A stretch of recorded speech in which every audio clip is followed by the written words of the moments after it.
All right, dearly beloved, October 16th, Majik Mind. Here we are. Okay, so what a creative journey we are on here, huh? This whole adventure of being an entrepreneur. What does being an entrepreneur even mean to you? What does it mean? You know? We're not employees. We're employees of creation coming through us. Isn't that fun? And so I've been going through this. I feel like all of us are going through a metamorphosis right now of some sort, of stepping into a deeper, more aligned sense of purpose and alignment in how we get paid to do the things that we're most passionate about in the world.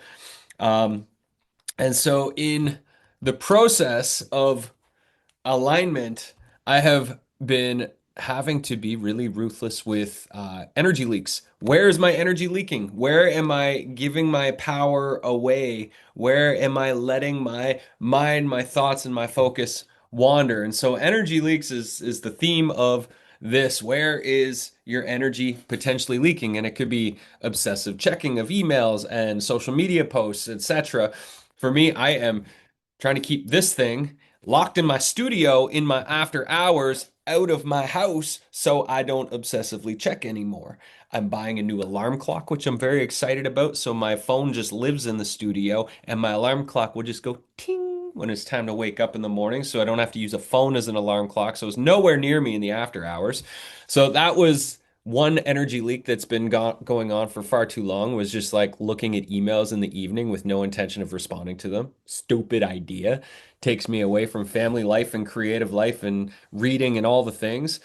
But other energy leaks can be mental worrying, just like constant worrying about a thing. And so we just released a story of Magic Kids called Into the Storm about a buffalo whose herd always runs away from the storms when they come in. And she realizes that they'll deal with the storm a lot quicker if they just face it straight on. So if we're constantly worrying about a thing, then that is probably a sign that we just need to deal with a thing straight on.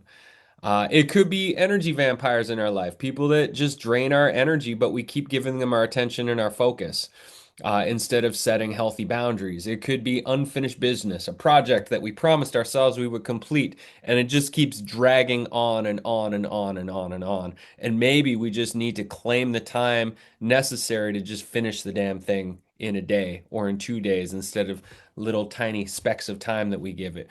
Energy drains could also be something of like comparing or competing with other people or people pleasing or over giving and overextending your energy and your service to others because you just want to make them happy and make them feel good. But in doing so, we're sabotaging our own good feelings and our own happiness.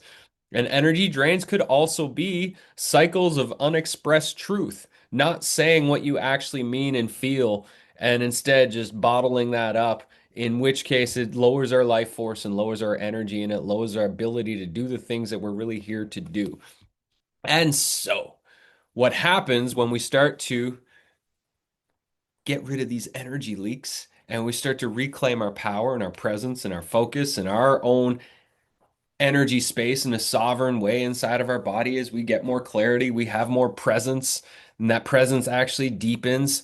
And we can build momentum naturally because we have more energy and focus and space and time for the things that matter most. And our boundaries strengthen, which means our body strengthen and our mental focus strengthens. Our joy expands because we no longer have these little vampires sucking on our life force, and we become the beacon that we're here to be, that the world needs us to be. And so that is the question today: is there any energy leaking in areas that you could patchwork today? You could just take back your power, you could reclaim your sovereignty and not allow those energy leaks to be controlling you, keeping you up at night, or burdening you in any way, shape, or form. Is there one energy leak that comes to mind for you that is taking you away from what matters most and taking you away from the center of your being where your power is present? So sit with that for a few minutes. And maybe today's the day, because this is the sermon that popped into my head today, because this is what I'm doing in my own inner housekeeping, that you do something about that energy leak so that it no longer has power over you and you take that power back, which is an empowering thing to do. So I'll give you a few minutes just to see if anything comes up from that.